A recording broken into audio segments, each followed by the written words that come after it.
Yeah, hello. Hello. Hello, you can hear me, hello? Yeah! Call Agbaja. Hello.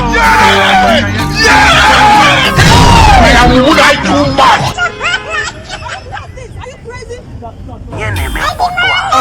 Call Agbaja.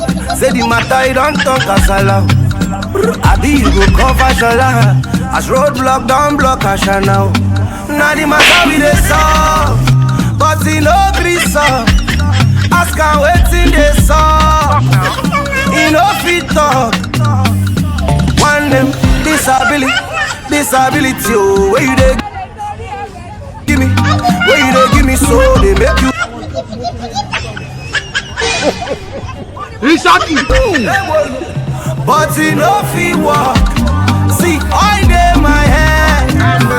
The head too strong. Go gas call Agbaja. Say the matter don't turn kasala. Abi make you cover shola. As roadblock don't block Asana. Now the matter we dey solve since he no gree solve. Ask am wetin dey solve. He no fit talk. You can't stop my shine. You can't spoil my beat.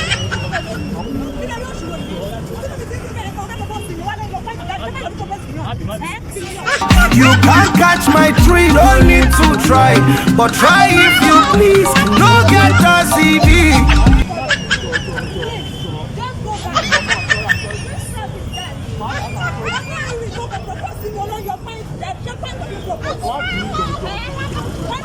I never did it though. No, I never did it though. Tell them, make them call Agbaja. Say the matter you don't turn kasala. Abi make them.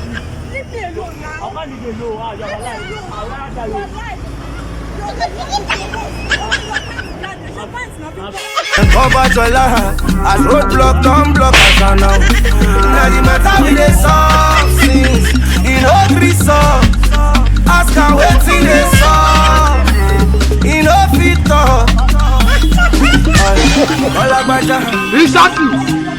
Yeah, hello.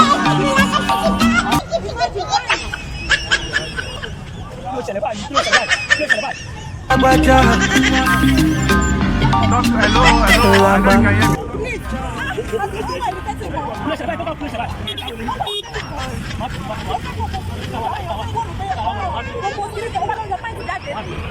Call Agbaja. Say the matter you don't turn kasala. Abi you go cover shola. As roadblock don't block Asha now. Now the matter we dey solve. All of you buy to propose.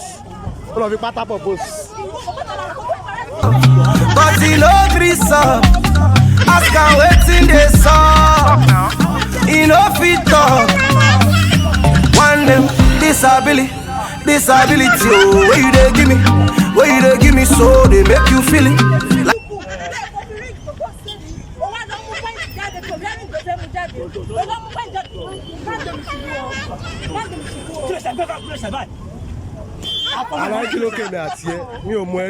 Like say you kill the show, you want to finish me, oh. But he no fit walk. See, I dey my head, the head too strong. Go gas call Agbaja. Say the matter don't turn kasala. Abi make you cover shola. As roadblock don't block Asha.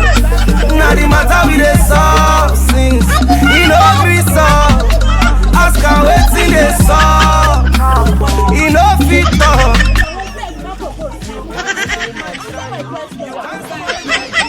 You can't catch my tree, no need to try. But try if you please, no get a CV. I never did it though. No, I never did it though. Tell them, make them call Agbaja. Say the matter you don't turn kasala. Abi make them cover shola.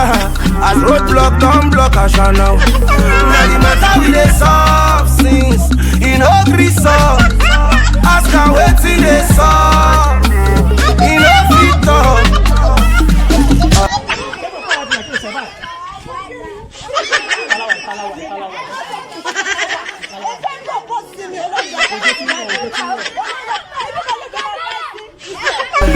Olagbaja. Yeah, hello. Hello. Hello, you can hear me. Hello.